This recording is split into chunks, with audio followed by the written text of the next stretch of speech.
하여간 이번에는 그 모의고사를 웬만하면 보셔서 그 데이터를 한번 좀 남겨주세요. 데이터가 나와야 선생이 대충 가늠을 해가지고, 그쵸? 여기 반평균이 얼마가 나오는지. 반평균이 많이 나온 데는 지난번에 했지만 한 67점이 넘는 학원도 있고, 그 평균이 올라가는 학원도 있을 거 아니에요, 반평균이. 그리고 뭐 한 59.5점 나오는 학원도 있고, 뭐 상대적이게 조금씩 학원들마다 차이가, 편차가 있는 거예요. 또 50점대 중간이 나오는 학원도 있고, 다 차이가 있을 거 아니에요. 그러니까 여기 학원도 그러니까 웬만큼은 우리가 표본을 얻기 위해서는 한 3-4분이 보셔갖고는 표본이 안 나올 거 아니에요. 그쵸? 그러니까 웬만하면은 쭉 접수해서, 그래서 한번 쭉 봐가지고, 그래야지 나중에 문제풀이 하면서 선생이 중간중간에 문제를 줄 때 어디 파트를 보완을 시켜야 될 것인지를 보고 보완을 시켜줄 거 아니에요. 그죠? 예? 그리고 지금은 있는 자료를 기초로 해서 정리해 주시는 게 도움이 돼요. 이게 자료가 이쪽 저쪽 자료를 많이 활용하잖아요. 그럼 그게 분산이 돼요, 분산이. 그리고 이게 나중에 학생들은 이제 불안하면은 이쪽도 들어보고 저쪽도 들어보고 이제 막 돌아가면서 이제 들어볼 수가 있는데, 그렇게 되면 어떤 문제가 발생하냐면 논리가 분산이 되는 거예요. 선생님들마다 이 한 논리를 가지고 보는 관점이 틀려요. 어느 선생은 이게 중요하다고 그러는데 어느 선생은 이게 안 중요하다는 거예요. 그러면은 여러분들의 입장에서는 어느 거를 선택할지 모르니까 두 개를 다 해야 돼요. 그럼 분량이 늘어나는 거예요. 시험이 임박하면은 분량을 점점점 좁혀가야 되는 거예요. 분량을 늘리는 게 중요한 게 아니라. 그리고 여러분들의 입장에서는 어느 게 진짜 중요하다 아니다를 판별하기가 쉽지 않으시잖아요.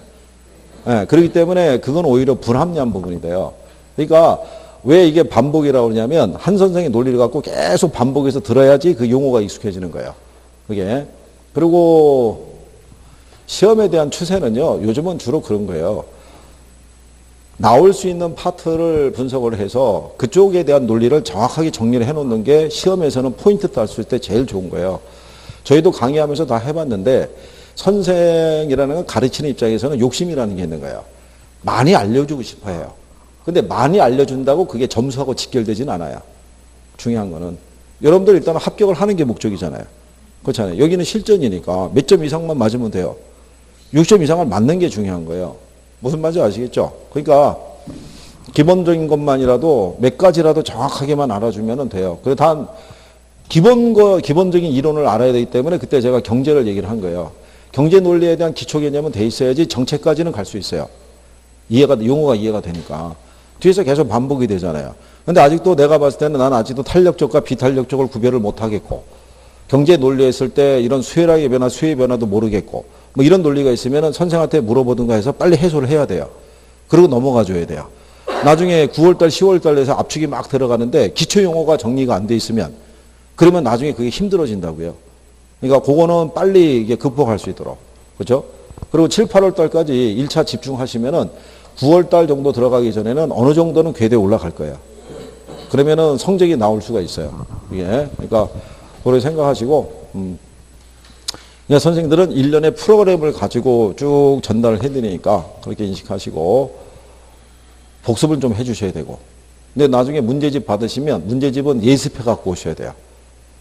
예? 이론은 복습이지만 문제는 예습을 해야 된다고요. 선생님 문제집을 1번부터 1번, 2번, 3번, 4번 이렇게는 못 풀어요. 그거를. 그러면 예를 들어서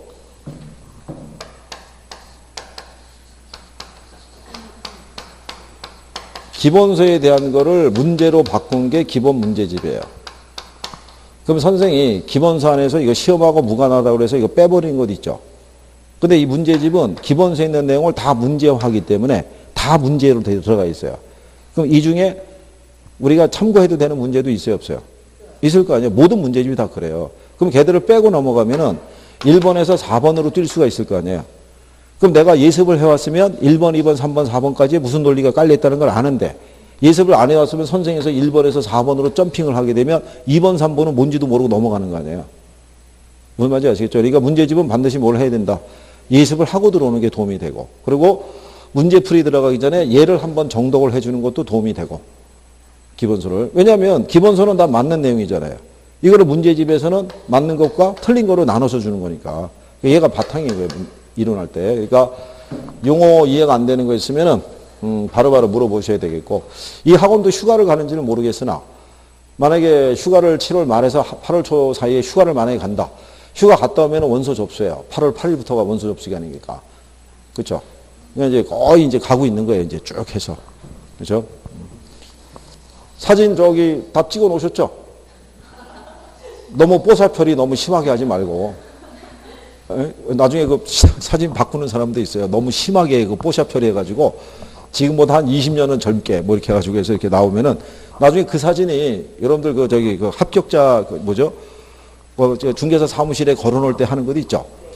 그거 그 안에 그 사진 그게 들어가요. 예. 그러니까 저기 경험해 봤잖아요. 왜? 해외여행 갈 때 여권 사진하고 저 출입관에서 한참 쳐다봤을 때 그런 사진 붙여놓으면 안 되는 거예요. 그죠? 최근 거 계속 붙여놓고 잘 될 거예요. 그죠?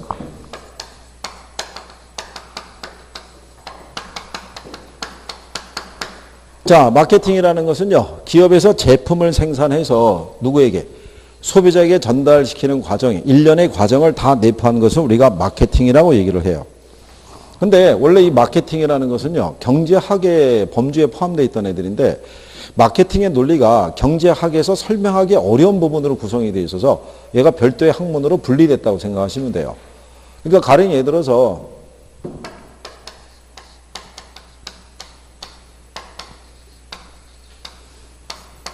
세종시하고 대전이 있는데 교류가 전혀 없어요. 둘에. 근데 가정용 청소기를 생산하는 A라는 기업에서 담당자의 실수로 같은 제품인데 여기는 가격표가 35,000원으로 붙어서 판매를 했고 여기는 정상가인 75,000원으로 가격대가 붙여서 판매가 시작이 된 거예요. 그러면 상식적으로 보면은 가격이 싼 35,000원이 판매량이 많아야 되잖아요. 근데 여기는 판매량이 적고 여기가 판매량이 많았다는 거예요. 이거는 경제 원리로는 설명이 불가능하다는 얘기죠. 경제학에서는 가격이 싸지면 수요가 늘어날 거 아니에요. 근데 거꾸로 여기는 가격이 하락했음에도 불구하고 수요가 적었다는 얘기죠. 이유는 뭐냐면 소비자의 심리라는 거죠. 이게 한번 사면 그래도 몇 년은 쓸 거잖아요. 근데 가격이 너무 싸니까 품질에 문제가 있다고 인식을 한 거예요. 그러니까 이 지역에서는 소비가 주는 거고 여기 지역은 이 정도는 돼야지 어느 정도의 성능이 있겠지라고 생각해서 여기는 정상적으로 소비가 이루어진 거예요. 그러니까 마케팅의 관점에서는 수요 공급의 원리하고 다른 소비자의 어떤 심리나 태도도 물품의 구매에 영향을 미칠 수가 있어요, 없어요? 있을 거 아니에요. 그러니까 그런 것까지 이제 반영한 것을 마케팅이라고 얘기하고요. 그래서 요즘은 기업 경영에 있어서 뭐가 중요한 요소를 차지한다. 마케팅이 중요한 요소를 차지해요. 그죠? 그러니까 소비자의 어떤 심리나 어떤 이제 그런 예를 들어서 부동산이니까 주거에 대한 주거 공간에 대한 인식과 태도라는 것은 항상 달라질 수 있어요. 예를 들어서 여러분들이 거기 보면은 그 부동산 마케팅 환경이라고 나와 있죠. 하단에 보면 뒤에 가면은 미시적 환경이 있고 무슨 환경이 있어요? 거시적 환경이 있죠. 근데 한 가지 알아둘 거는 이 환경을 보게 될 때 거시 환경이 있고 뭐가 있다? 정부가 어디에 포함이 되겠어요? 거시 환경과 미시 환경 중에 정부. 거시를 빼고 얘기해 보세요. 그렇죠. 미시. 그러니까 출제자들은 그런 거를 노리는 거예요. 상식적으로 접근하면은 얘가 거시일 것 같잖아요. 그게 아니라 어디에 들어간다는 거예요? 미시에. 그러니까 기업의 마케팅에 바로 직간접적으로 영향을 준다는 얘기예요. 정부는 기업의 마케팅 활동을 장려할 수도 있고 마케팅 활동을 통제할 수도 있어요, 없어요? 이번에 이동통신사 보면 아시잖아요. 그거 왜 과징금 낸다 그래서 왜 기본 요금 이런 거 왜 통신료 인하시키라고 압박을 가하잖아요. 그죠? 그러면 걔네가 그 통신요금이라든가 이런 것들이 비싼 이유 중에 하나가 뭐냐면 그 기업들에서도 40%가 마케팅 비용으로 나간다는 거예요. 통신사들도. 그러니까 모델 써야 될 거 아니에요. 이동통신 모델이 또 좀 비싼 모델이 아니잖아요. 대부분. 그러니까 그런 거 쓰다 보니까 마케팅 비용이 많이 들어가니까 단가를 높일 수밖에 없다는 구조인데 정부 입장에서 봤을 때는 그건 소비자에게 피해가 돌아가는 거니까 그중에서 불필요한 비용을 삭제를 하고 기본 통신료나 이런 거를 다 인하시키거나 없애라 뭐 이런 조건이잖아요. 그러니까 바로 직간접을 영향을 줄 수 있으니까 정부는 어디에 포함된다는 거예요? 미시에 들어가는 거예요. 그리고 여기서 여러분 시험에 나온 게 경쟁업자도 들어가는 거예요. 이게 시험에 나온 거예요. 경쟁업자는 마케팅의 대상에 고려할 필요가 없다라고 했지만 실상은 경쟁업자가 자사 제품의 가격과 판매량에 많은 영향을 주는 게 경쟁업자잖아요. 직간접적으로. 그러니까 얘가 무슨 환경에 들어가요? 미시 환경에 포함이 되는 거예요. 그러니까 얘네가 들어가 있다는 것도 인식을 하셔야 되고 거시 환경에 보면요. 이게 자연적인 환경도 있고 사회 문화적인 환경, 정치 행정적인 환경 여러 가지가 있는데 이 사회 문화적인 환경에서 보면요. 주거 공간에 대한 인식도 중요한 거예요. 예전에 우리가 보면은 가족 구성원이 왜 5인 가족일 때가 있었죠. 부부가 있었고 왜 아이들이 있으면은 남자아이도 있고 여자아이도 있고 이랬을 때는요. 만약에 주택을 지어서 분양하게 되면 거실 공간보다는 방수가 중요했던 시절이 있었어요. 그게. 근데 지금은 가족 구성원이 단출하잖아요. 그러면 방수가 중요한 게 아니라 뭐가? 거실 공간이 넓어야 돼요. 근데 그거는 제품 설계서부터 반영을 해줘야 될 거 아니에요. 그죠? 그러니까 그런 사회적인 그 주거 공간에 대한 인식의 변화나 이런 것들도 다 인지를 해줘야 되는 거죠. 그걸 제대로 분석하지 못하고 들어가면 마케팅이 실패할 수밖에 없을 거 아니에요. 그러니까 마케팅 전략을 짜기 전에 먼저 뭐를 파악을 해야 된다는 얘기예요. 환경을 우리가 분석해야 된다고 얘기를 해요. 그래서 여기서 정부, 경쟁업자도 어디에 포함된다. 예, 미시 환경에 포함된다는 거 알아두시면 되겠고. 그 다음에 거기 하면 마케팅 전략이라고 돼 있죠. 예, 거기다 별표 3개 하면 돼요.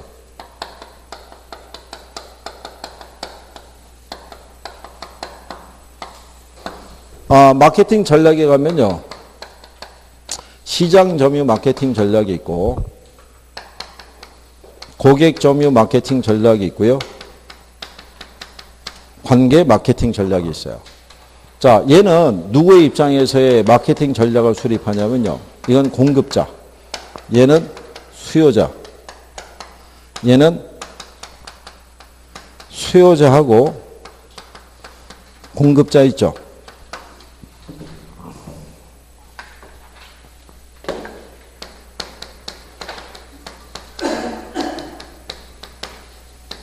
지속적인 상호 관계를 유지시키는 전략이 이게 관계 마케팅 전략이에요. 이게 그러니까 수요자 공급자의 소통을 중시한다는 얘기죠. 근데 여기서 보면요. 얘네들은 이것만 바꿔줘요. 뭐만? 제목만. 근데 얘는 틀려요. 이 안에 들어가면 SP 전략이 있고 4P 믹스 전략이 있어요. 그 안에서도 바꿔버리는 거야. 여기 가면 SP 전략이라는 게 있고요. 그 다음에 무슨 전략이 있어요? 그럼 여기 들어가면 이게 S라는 게 시장을 뭐한다? 세분화하고요. T가 이게 표적 시장을 선정을 하고요. 그 다음에 이게 포지셔닝이라고 해서 뭘 한다? 차별화를 도모하는 거고요. 4P 믹스에 가면 이게 P가 프로덕트라고 해갖고 제품이에요. 이게 프라이스라고 해서 가격이에요. 이게 플레이스라고 해서 유통이에요. 이게 프로모션이라고 해갖고 이게 판촉.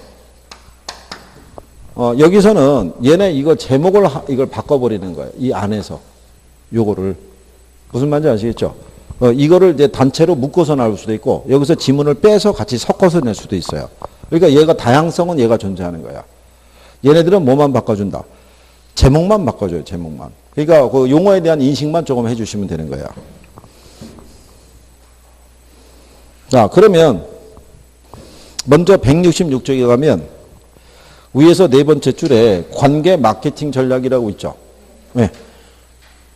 자, 얘는 뭐라고 되어 있냐면요. 생산자와 소비자 간의 일회성 거래를 전제로 한 종래의 마케팅 이론에 대한 반성으로 양자 간의 장기적, 지속적 관계 유지를 주축으로 하는 전략이 관계 마케팅 전략이다. 이렇게 되어 있어요. 옛날에는 광고가 주로 고지형 광고였었어요. 옛날에는 공급이 부족했을 때는요. 분양을 할 때, 야, 우리 분양한다. 빨리 분양 신청해라. 이런 식으로 광고하는 게 주종을 이뤘는데 지금은 그렇지 않다는 얘기죠. 지금은 기업에서 자사의 브랜드에 대한 이미지 있죠. 네, 이거를 소비자에게 계속 각인을 시키는 거예요. 지금 분양 계획은 없어요. 분양 계획은 없는데도 불구하고 TV를 틀면 얘네 광고가 계속 나오는 거예요. 그러니까 여러분들이 알고 있는 아파트 브랜드 뭐 있어요? 생각나는 거. 뭐 힐스테이트 있고, 예? 아 그래 무슨 편한 세상이 있고, 그 다음에 레로 가는 데도 있고, 자도 있고, 푸도 있고 다양하다는 얘기죠. 근데 어쨌든 간에 이런 브랜드가 우리가 인식을 많이 하고 있다는 얘기는 옛날하고는 다르게 옛날에는 무슨 건설에서 공급한다는 게 그게 상품에 대한 품질과 신뢰를 갖다가 더해주는 거였었어요. 근데 지금은 어느 기업에서 공급한다는 얘기는 안 나와요. 오히려 뭐를 각인시켜 주는 거예요? 브랜드를. 그래서 이 브랜드에 거주하고 있는 사람들은 사회적으로 성공한 사람이고 행복한 가정생활을 꾸리고 있고 거기 살고 있는 사람들은 또 생기기도 잘생긴 거야. 아니 다 그렇게 가는 거예요. 광고 모델이 대부분 그렇잖아요. 그때 가장 심하게 광고했던 애들이 얘네라고요. 얘네가 그때 뭐라고 그러냐면 우리 아파트에 살지 않는 애들은 다 이상한 애들이다 뭐 이런 식으로 해서 광고했던 거예요. 그래서 광고가 화제가 됐던 적도 있었던 거죠. 그죠? 그 여러분들이 아시는 그 주상복합 쪽에서 보면은 고가의 브랜드 있죠. 고가의 브랜드 하면 생각나는 거 뭐 있어요? 뭐 타워 팰리스 뭐 이런 애들이 생각이 날 거 아니에요. 실상은 타워 팰리스보다 더 비싼 애들이 있어요, 없어요? 비싼 많이 있어요. 근데 그게 고가의 브랜드는 우리에게는 정설로 굳어져 있는 거예요. 그리고 타워 팰리스 이유로는 왜 아파트 이름이 상대적으로 왜 읽기 힘들게 나오는 게 있죠. 외우기 힘들게 나오는 게 그 예전의 논리는 시어머니가 못 찾아오게끔 그렇게 하기 위해서 그 브랜드 길게 했는데 요즘은 다시 브랜드가 쉬워진다고 그러죠. 그 쉬워지는 이유는 누가 따라오니까 시누이가 같이 따라온다는 거예요. 브랜드를 어렵게 해줬더니 시어머니가 찾기 힘든 거 아니에요. 그러니까는 이제 자기 혼자 못 찾겠으니까 시누이를 데려온다는 얘기예요. 그러니까는 시누이가 오는 거를 막기 위해서 다시 브랜드 이름을 쉽게 바꿔주고 있다는 거예요. 지금은. 참 뭐라고 모르겠어요, 진짜. 누구의 발상인지는 모르겠으나 참 그렇다는 얘기야. 근데 며느리나 시어머니나 시누이나 다 같은 여자분들 아닌가요? 본인들도 어쨌든 간에 그 지위관계가 어딘가는 속해 있을 거 아니에요. 그죠? 참 희한하다는 얘기죠. 그게. 뭐라 얘기할 수는 없고. 그러니까 그래서 이거를 지속적인 브랜드에 대한 이미지를 소비자에게 제품을 지금 공급하든 안 하든 간에 계속 강조하는 게 무슨 전략이다. 관계 마케팅 전략인 거예요. 그러니까 뭐하고 관련이 있는 거예요? 브랜드의 문제하고 관련 이미지하고. 그 다음에 고객 점유 마케팅 전략이 있죠. 앞페이지로 돌아가시게 되면 얘는 앞전에는 우리가 제품에 대해서는요, 공급자의 시각에서 그냥 일방적으로 전달을 한 거예요. 그러니까 이렇게 생각하시면 되겠죠. 지난번에 한번 말씀드린 것 같은데, 이렇게 가는 유명한 브랜드가 있어요. 화장품 브랜드가. 이쪽 브랜드의 아시아 지역의 마케팅 담당 뭐 부사장인가 뭐 그 사람의 얘기를 들면은 한국만큼 마케팅하기 좋은 나라가 없다라는 거예요. 그러니까 얘네가 만약에 새로운 형태의 어떤 립스틱 같은 거를 판매를 하게 되면 마케팅 효과를 극대화하는 방법은 딱 하나라는 거예요. 제일 유명한 모델이나 탤런트를 섭외해서 걔를 광고 모델로 쓰면 된다는 거예요. 그래서 그 사람이 TV에 등장해서 빨간색으로 입술을 칠하면은 그 다음날부터 빨간색이 바꾸는 거예요. 그렇잖아요. 갑자기 그 여자가 백팩을 메고 등장하면 다 백팩을 매야 된다는 거예요. 그 여자가 바지에 청바지를 찢으면 다 찢는다는 거죠. 그렇지 않겠어요? 그 여자가 만약에 미니 스커트를 입고 다니면은 그 다음부터 다리 굵기에 관계없이 다 짧아진다는 거예요. 그게. 아니, 저도 경험해 봤는데 강남에 가면 압으로 시작되는 동네 있죠. 거기 G라고 하는 백화점이 있어요. 그 앞에 서 있으면요. 아까 봤던 여자가 계속 앞에서 왔다 갔다 하고 있는데 희한한 거 뭐냐면 앞에 갈 때는 머리를 풀었는데 이쪽으로 갈 때는 머리를 묶고 가는 거예요. 그리고 생김새도 비슷해요. 거기 뭐가 발달돼 있어요. 그래서 성격이 발달돼 있어갖고 이 콧대 모양이나 이런 것도 다 비슷한 거예요. 거기 있으면. 그러니까 예전에는 획일적인 마케팅이었다고요. 그냥 공급자 위주에서 이렇게 해서 이게 포장만 잘해서 내보내면 다 팔렸는데 지금은 그렇지 않고 소비자의 개성이 중요하다는 얘기죠. 그렇죠? 그러니까 소비자의 어떤 심리적인 태도가 눈높이를 맞춰서 마케팅 전략을 수립해야 되는 것이 무슨 전략이다. 고객 점인 거예요. 그러기 위해서는 무슨 원리를 쓰는 거예요. 아이다의 원리를 쓰는 거예요. 그죠? 아이다의 원리라고 알고 계시죠? 이게 저기 중개사법에서 배웠을 거 아니에요. 아이다의 원리라고. 이게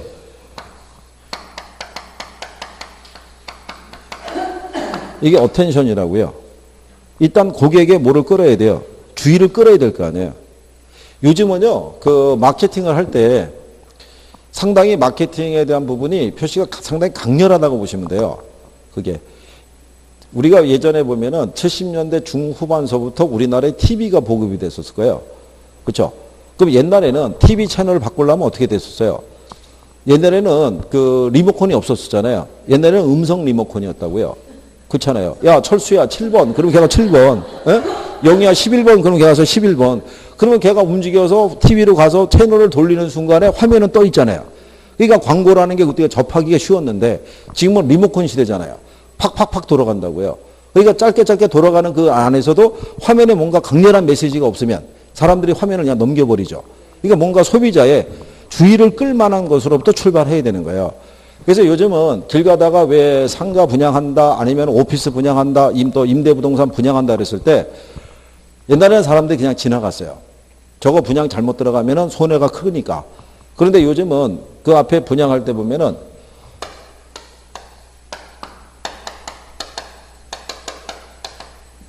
이게 들어가죠. 임대 수익을 뭐 해준다고. 보장. 이게 종전에는요, 2년간 보장했을 때 요즘 이것도 빠졌어요. 임대 수익 보장해준다고. 그러면 이런 사람들이 있잖아요. 가지고 있는 돈을 은행에 넣어놨는데 지금 제로금리 시대고 주식에 투자하기 겁나고 부동산에 투자하는데 임대 수익이 나올까 안 나올까 그거 걱정이 되니까 쉽게 투자를 못 하는데 뭐가 나오는 거예요. 그럼 일단 사람이 관심을 갖죠. 그래? 임대 수익을 보장을 해준다고? 그러면 그 다음에 거기에 나온 대로 뭐를 갖겠어요? 그렇죠. 인터레스트라고 그래가지고 이제 흥미를 느끼는 거예요. 그렇잖아요.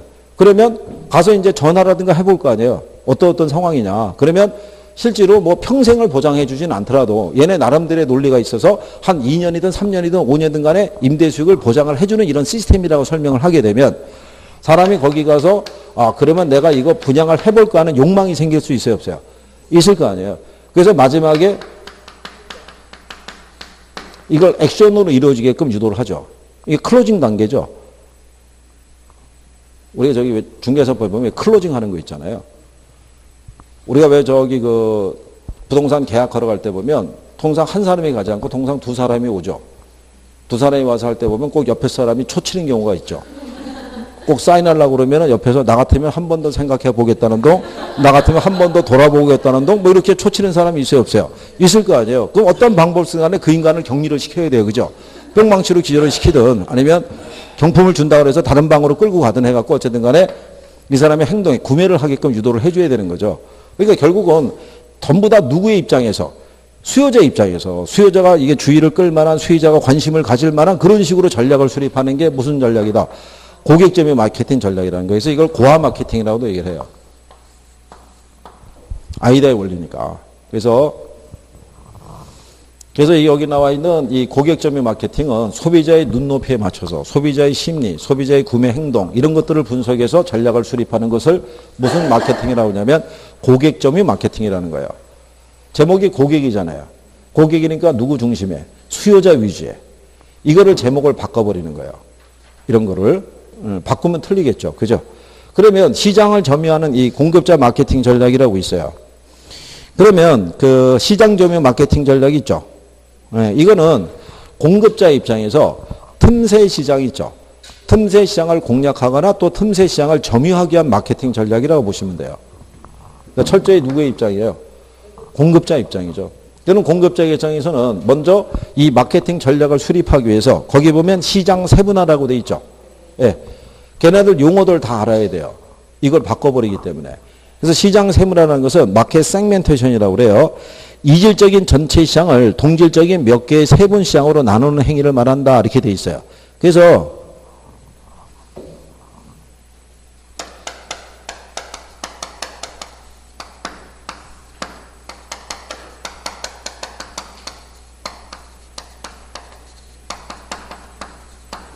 이 세분한다는 거는요, 인구 경제학적인 특성에 따라 시장을 그룹을 나누는 거예요.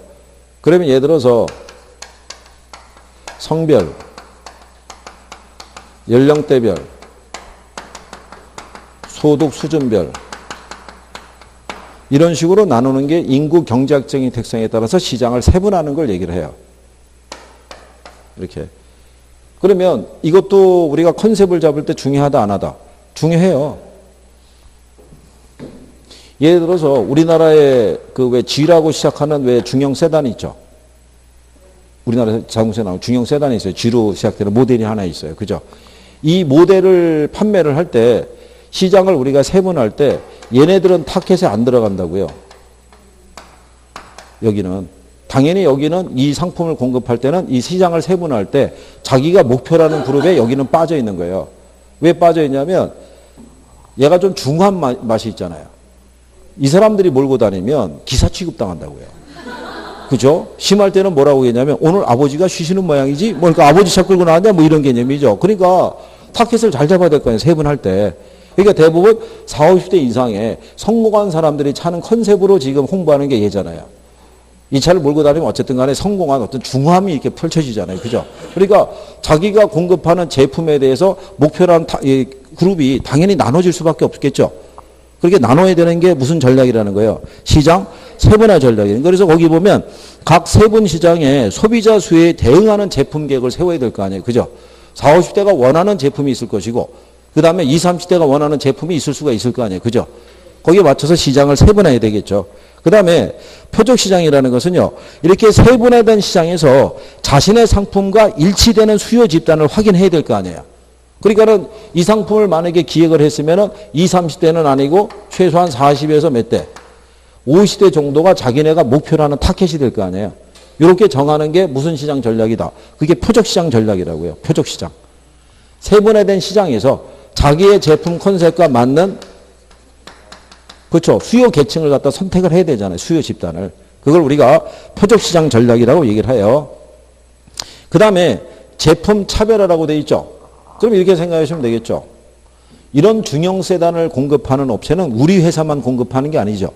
다른 경쟁사도 이런 세단을 공급을 한단 말이에요. 그죠? 그럼 걔들에 비해서는 뭔가 차별화가 있어야 되잖아요. 연비가 좋다든가 성능이 좋다든가 뭔가 이런 게 주어져야 될 거 아니에요. 그죠? 그거를 도모하는 게 무슨 전략이다? 그게 차별화 전략이라고 그래요. 그래서 그 브랜드만 생각하면 걔는 진짜 연비 하나는 이거야. 뭐 이런 것 있죠. 안에 있었을 때 걔를 가게 되면 장거리 주행했을 때 뭐 승차감이 이거라든가 뭔가는 다른 제품하고는 차별화를 도모해야 된다는 것이죠. 그래서 그게 무슨 전략이라고 그래요? STB 전략이라고 얘기를 하는 거예요. 그러면 거기에 맞춰서 이 전략을 또 수립을 해야 된다는 거죠. 그러면 지난번에 한번 해드린 것 같긴 한데 예전에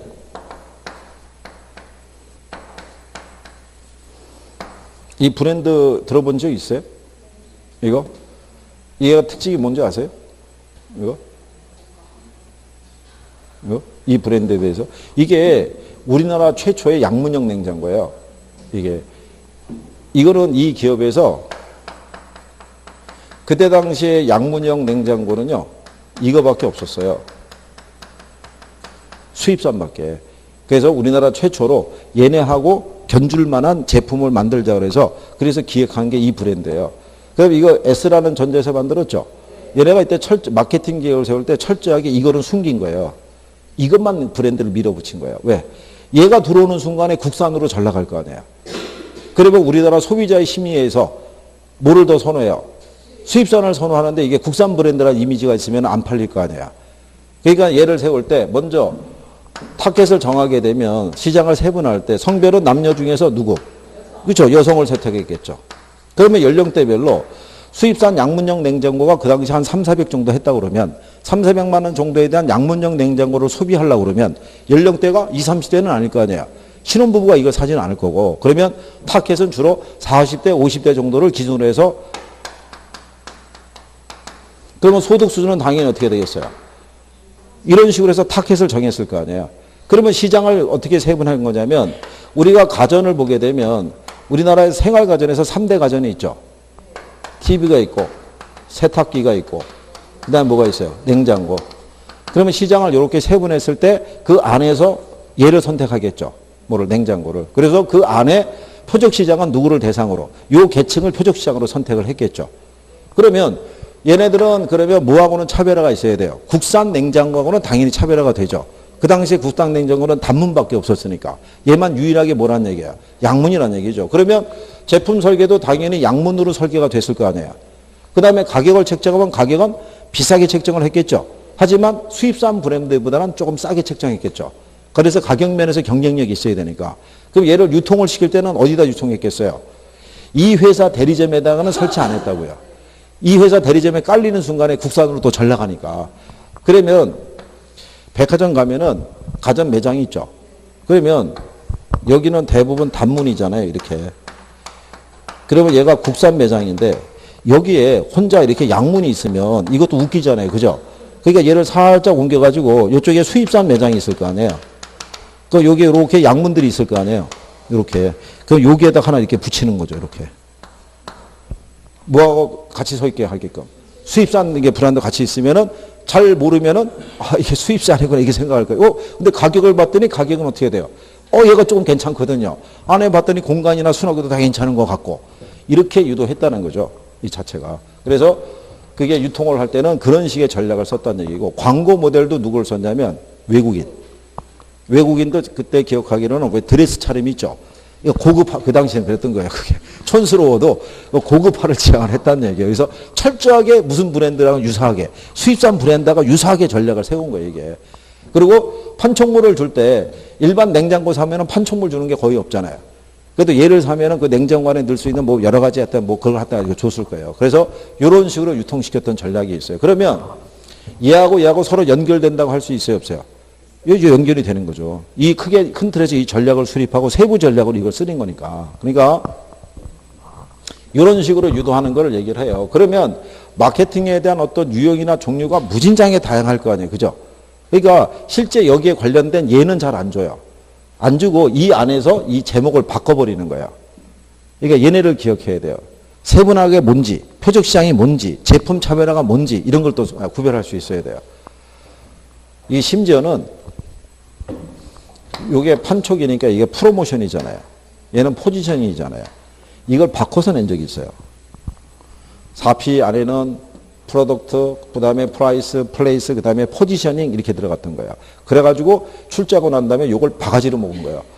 우리가 2개국 하는 사람이냐 그래고 이걸 바꿨다고. 그래서 난리 쳤던 적이 있어요. 그러니까 영문 바꾸는 거는 안 나와요. 그러니까 요거라도 알아두시면 돼요.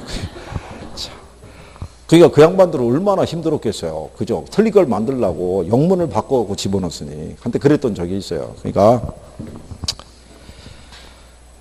자, 그 다음에 우리가 추가적으로 4P 믹스 전략 있죠? 일로 오시면. 나중에 이거는 용어를 조금씩 보시면서 좀 익숙해지셔야 돼요. 여기 제품 전략, 작년에 나왔던 문제 혹시 기억하시는 거 있나요? 마케팅에서.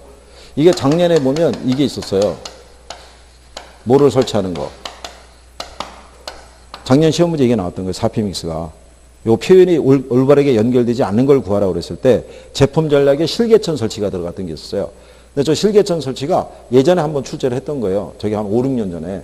5, 6년 전에는 아파트를 분양할 때 제품 설계에 뭐를 설치했냐면 실개천 아시죠? 그때는 컨셉이 뭐였냐면 도심 안에서 자연적인 공간이 있죠.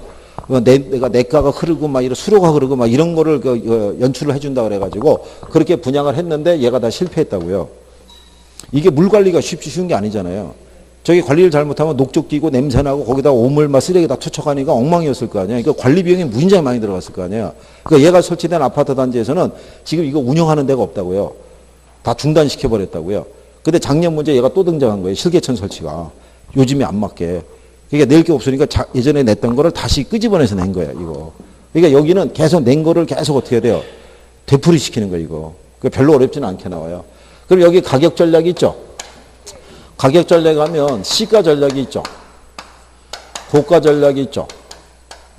저가 전략이 있어요. 그죠? 시가 전략은요, 내가 시장 가격을 이렇게 추종하는 그런 전략도 있고요. 내가 시장 가격을 선도하는 전략을 쓸 수도 있어요, 없어요? 시가 전략에 가면요. 내가 프라이스 리더가 될 수가 있고요. 시장 가격, 내가 시장을 먼저 점유했으면, 선점했으면 내가 가격을 내가 먼저 주도할 수 있을 거 아니에요. 아니면 프라이스 테이커라고 그래가지고 내가 후발주자면 시장 가격을 그대로 따라갈 수밖에 없는 그런 상황도 있을 거고요. 그 다음에 가격 차별화 전략이라고 있어요.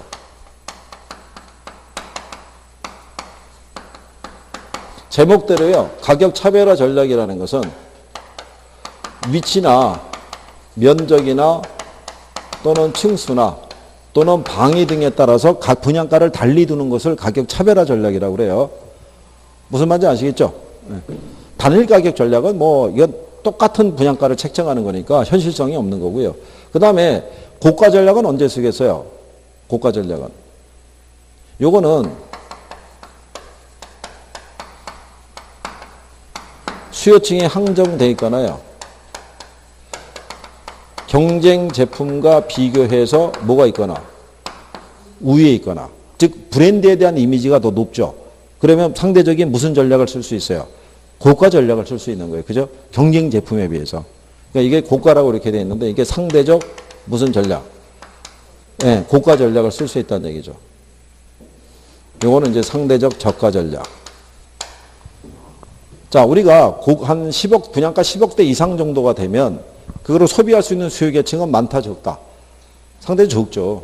그러니까 10억대 이상 정도가 되면요, 일반인들에게는 모델하우스 공개 잘 해야 안 해요? 안 하죠. 주로 초청장 발송한다고요. 그럼 그 사람들만 가서 보고 이제 구매를 결정하는 이제 그런 시스템이죠. 그죠? 여러분도 지난주에 보고 왔잖아요. 그죠? 뭐 그런 거 얘기하는 거예요. 그죠? 그리고 그 브랜드가 경쟁 제품과 비교했을 때 뭐가 있을 때 우위에 있으면은 경쟁사에 비해서는 상대적으로 고가를 책정할 수가 있겠죠. 그럼 상대적인 저가 전략은 뭐냐면 단기간에 뭐를 높이고 싶을 때, 시장 점유율을 높이고 싶을 때, 아니면 시장 경기가 어떻게 돼요? 안 좋을 때, 그때는 상대적인 무슨 전략을 쓸 수 있다? 저가 전략을 쓸 수 있다고 그래요. 그래서 가격 전략에서는 이제 요거. 그 다음에 여기 유통이 있죠. 유통에 가게 되면 유통 전략은 누구를 활용하는 거를 주로 얘기해요. 중개사라든가 누구? 분양 대행업자 등을 활용을 해서 이 제품이 이제 유통이 되려고 그러면 팔려야 될 거 아니에요. 그죠? 이거를 활용할 수 있고 추가로 얘도 들어가요. 좋은 조건의 융자 있죠. 융자를 알선해 주는 것도 유통 전략에 들어가는 거예요. 기본적으로 많이 쓰는 전략이 뭐냐면 중도금 무이자 뭐 이렇게 나가는 것 있죠. 그건 이제 보편적인 거죠. 경기가 안 좋을 때는 무슨 전략도 써요? 유통 전략으로. 일단 살아보고 계약하세요. 이런 것도 있어요. 일단 보증금만 내고 입주하는 거예요. 입주해서 한 2년간 살아보고 괜찮으면은 잔금 치고 거기다 계속 입주하는 거고, 만약에 마음에 안 들다 그러면은 거기서 이 계약금에서 있죠. 보증금에서 감가, 상각비 이런 거 공제하고 돌려받고 나오면 되는 거예요. 그러니까 경기가 안 좋을 때 이런 식으로도 제품을 이제 유통시키기 위해서 쓰는 전략이죠. 그래서 얘도 그러니까 중요한 조건이 돼요. 무슨 조건이? 융자 조건이. 그래서 지금 금리가 올라가고 있는 추세잖아요. 금리가 올라가니까 이제 무슨 문제가 발생하냐면 잔금 지급일이 다가오는 거 있는 거죠. 2015년에 분양한 애들 있잖아요. 그럼 계약금 주고 중도금 주고 있다가 이제 잔금을 지급할 때가 다가오고 있는데 지금 이게 규제가 지금 교여지고 있는 거잖아요. 지금 DTI하고 LTV를 갖다 10%씩 줄인 거죠. 지금 정부 발표가. 그럼 이게 잔금 대출 받을 때 문제가 틀림없이 있다고요, 이게. 이제 그게 이제 또 어떻게 변수가 되느냐, 이제 이런 것도 있죠. 그러니까 어쨌든 융자 조건도 유통을 시킬 때 중요하다, 안 하다? 중요하단 말이에요, 이것도. 그러니까 얘도 포함되니까. 그리고 이제 판촉에 대한 거는 이제 모델하우스 찾는 고객들에게 무슨 이제 샘플링이라든가 아니면 경품 추첨해서 주는 거, 그런 것들을 판촉 전략이라고 그러니까요. 그렇게 참고하시면 되겠고. 지금 거기 그 가격 전략에 따라서 고가 전략 또는 저가 전략 이렇게 들어가 있죠. 그거 이제 설명해 드린 거고, 유통 경로 전략에서는 중개업자만 들어가 있어서 융자하고 이런 것들 포함시켜 드린 거니까 그거까지 구별할 수 있으시면 돼요. 무슨 말인지 아시겠죠?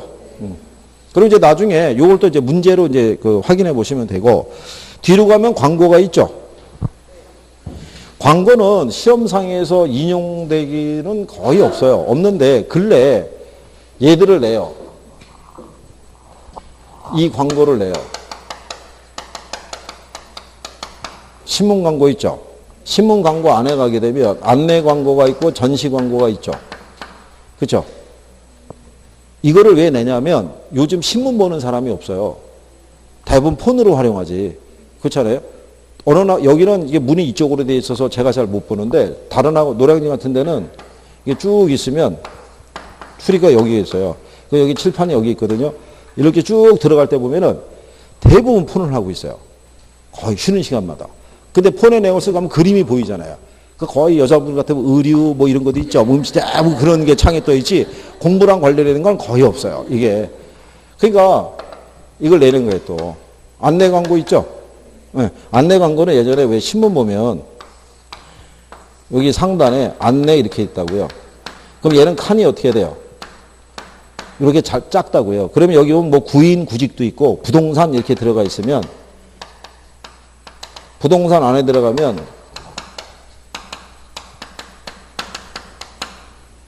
뭐 이런 식으로 표시하는 거예요. 보증금, 권리금 합쳐서 얼마? 1억 5천. 뭐가 작으니까. 면적이 작으니까 이게 표시하기가 적을 거니까 주로 약어로 표시한다고요. 그렇게 표시하는 광고를 무슨 광고? 안내 광고, 안내 광고. 그리고 밑에 가면 이게 5단 통광고라고 그래요. 이 하단에. 그리고 얘는 무슨 광고라고 그래요? 전시 광고. 그러니까 여기다가 캐치프레이즈, 사진 뭐 이런 것도 있죠. 그러니까 여기 이 원리를 써요. 아이다의 원리를. 그러니까 여기 보면 왜 지하철역 그 표지판 있죠. 네, 무슨 여기 있다라고 그런 것까지 사진 넣고 막 이렇게 하는 거예요. 그래서 안내 광고하고 전시 광고를 바꿔서 표시한 것도 있어요. 거기 가면 거기 보면 광고의 분류 보면 기업에 따른 분류가 있고 매체에 따른 광고 있잖아요. 예, 그래서 거기 보면은 신문 광고가 전시 광고하고 무슨 광고, 안내 광고 이렇게 나눠지잖아요. 그래서 그걸 지금 구별을 해드린 거예요. 그죠? 예, 그 다음에 DM 광고는 아시죠? 다이렉트 메일 광고. 메일로도 광고 들어온 거 보셨잖아요. 그 다음에 점두 광고는 중개업자 그 왜 사무실에 가면은 유리창에 붙어 있는 애들 있죠. 매매, 전세, 월세 이렇게 붙어 있는 것이 무슨 광고? 점두 광고 이렇게 보시면 되고. 또 우리가 그 POP라고 그래서 마트나 이런 데 가면은 POP 광고 있죠. 예, 그래서 거기 가면 1+1 이런 거 쭉 설교 있잖아요. 오늘은 뭐가 얼마 세일한다 이런 거 딱 입구에 들어가 있잖아요. 그거를 보고 고객들로 하여금 구매의 어떤 충동을 느끼게끔 이제 유도하는 광고라고 보시면 되겠고. 노벨티 광고는 아시죠? 샘플 주는 거, 샘플. 저기 그 여자분 같으면은 뭐 화장품 샘플 줄 수 있고 남자분 같으면 라이터 이런 거 주는 것도 있죠. 그 지난번에 한번 얘기했었죠. 예전에 이게 술 있죠. 소주도 그때 이거 준 적이 있어요. 경품으로. 소주 경품 줘가지고 아는 저기 그 선생님이 그거 소주 그 샘플링 받아가지고 공짜잖아요. 그래갖고 학생 3명을 보내갖고 3병을 받아와가지고 점심에 반주 먹으면서 3병을 마셨는데 이게 원래 공짜 술은 또 더 맛있잖아요. 그래갖고 줄을 한 번 더 쓴 거예요. 선생 포함해서 4명이. 그래갖고 토탈 한 7병을 마신 것 같아요. 그리고 그 양반이 저녁 수업을 들어왔는데 한마디를 펼치는 순간에 여기에 술 냄새가 진동을 한 거예요. 이게. 그리고 한 5분 강의하고 주저앉았다고 그래요. 그러나 수업이 안 됐어요. 그리고 그 양반이 지금까지 술을 끊고 있어요. 그때 그 사건으로. 그래서 어쨌든 간에 예전에 요즘 그 소주 시장에서 제일 많이 팔리는 그 브랜드 있죠. 옛날에 그거 그렇게 줬어요. 한 병씩. 새로 만들었다고 해서 그때 뭐 노벨티 광고식으로 막 줬던 그런 기억이 나요. 그래서 어쨌든 그 광고에 대한 것들이 있으니까 이렇게 보시면 되겠고요. 여기에서는 뭐 특별한 건 없고요. 아, 참. 애드믹스라는 게 있어요.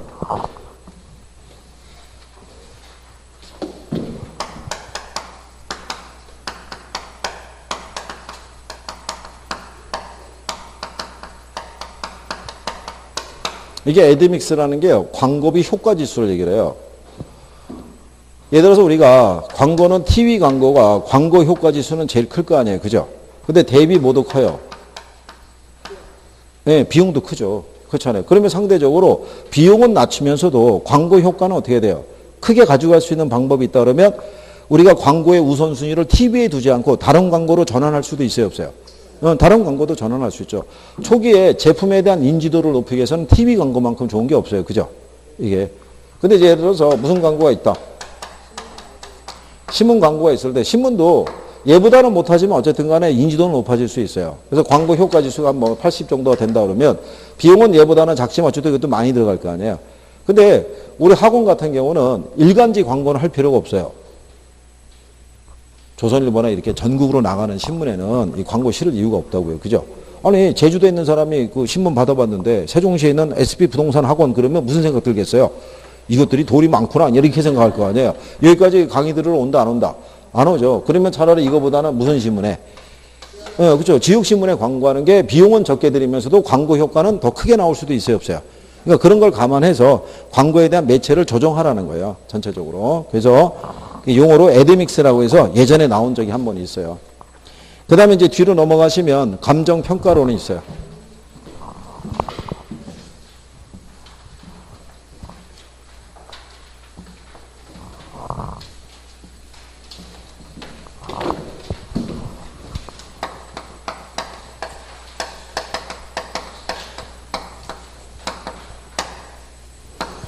감정평가론은요, 여러분 시험 문제에서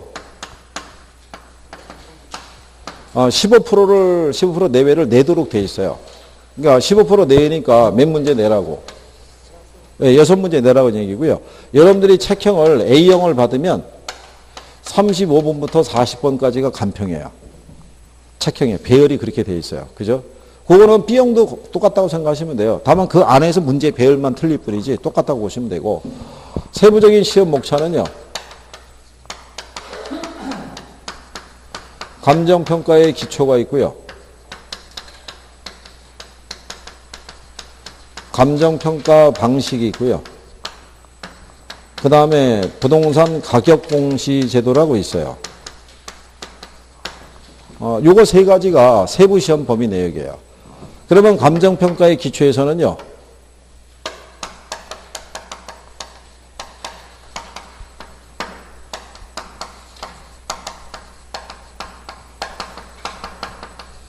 일단 요거 두 가지를 기준으로 일단 정리해 두시면 되고요. 가격 재원칙 하고요. 지역 분석하고 개별 분석이 있죠. 예, 여기가 어쨌든 꾸준히 언급이 되는 애들이니까 얘네를 기본으로 놓고, 감정평가 방식을 하면요. 원가 방식이 있고 비교 방식이 있고 무슨 방식이 있어요? 수익 방식이 있어요. 그죠? 요 세 개의 방식에 대한 기본적인 내용만 알아두셔도 돼요. 얘가 비용성의 사고고, 얘가 시장성의 사고고, 얘가 수익성의 사고예요. 요 삼면성만도 출제했다고 우리가 그때 확인했었죠. 그때 우리가 이거 해줬잖아요, 이거. 이거 기억하세요? 이거? 원비라고 이거 드링크 있죠? 이거 BC카드로 샀고, 수수료 물지 않았다고. 그래서 이거 해갖고 그때 정리해줬잖아요. 그죠? 그리고 얘네 보면은 가격을 구하는 방법과 임료를 구하는 방법이 있죠. 예, 그 제목만도 물어봐요. 그리고 얘들을 구할 때 산식이 어떻게 되느냐, 그런 걸 출제를 해요. 그러니까 복잡한 거 잘 낸다, 안 낸다? 잘 안 내요, 3방식에서. 그러니까 기본적인 거라도 해주면 돼요. 그러면 원가 방식에서 이 가격 구하는 게 무슨 법이에요? 원가법, 원가법. 무슨 방식이에요? 원가법이, 원가 방식이니까 가격 구하는 게 무슨 법? 원가법. 여기서 가격 구하는 거. 거래사례 비교법. 그러니까 얘가 들어가잖아요. 원가, 비교. 그럼 여기서 가격 구하는 게 뭐겠어요? 수익환원법. 그러니까 이게 요 제목이 익숙하지 않으니까 이런 제목만도 내요. 이거를. 그러니까 너무 어려운 거 안 낸다고요. 그렇죠? 그러니까 기본적인 것만 정리하시면 되고, 그 다음에 가격 공시에도 있죠. 여기 토지, 그 다음에 뭐 있어요? 주택. 그럼 토지도 다시 표준지, 개별 이렇게 있죠. 주택도 단독이 있고, 그 다음에 뭐가 있어요? 공동이 있으면 이 단독에 대한 거, 단독주택도 다시 표준주택이 있고 뭐가 있다? 개별주택. 공동주택은 이게 없다고 그랬죠? 공동주택은 전수조사하는 거예요. 이거 시험 문제 낸다고요. 네? 그러니까 여기 있는 토지가 있고 주택이 있을 때 토지 표준지하고 개별공시가 주택도 단독주택은 표준주택과 개별주택을 나누는데 공동주택은 구분한다, 안 한다? 안 한다고요. 공동주택은 그 면적이나 시스템이 다 비슷하잖아요. 그죠? 그러니까 얘네는 전수조사하는 게 원칙이에요. 그러면 얘네 결정 공시 주체 있죠?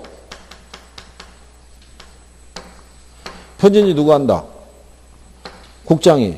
이거 시장군수구청장. 얘 국장. 얘 시장. 얘 누구예요? 국장. 그래서 우리가 이걸 개시라고 그래요. 개별이 들어가는 것만 시장군수구청장이에요. 나머지는 다 누구예요? 다 국장인 거예요. 국장. 그러면 얘네 이의 신청할 수 있죠. 요 중에 이의 신청할 수 있는 애 누가 돼요? 이의 신청할 수 있는 애. 이 중에 이의 신청할 수 있는 애들 누구? 이의 신청 이의 신청은 어떤 것들이 이의 신청할 수 있어요? 그거 다 할 수 있잖아요. 다. 그죠? 다 할 수 있는데 누구한테 해요? 이 주체한테 하는 거예요.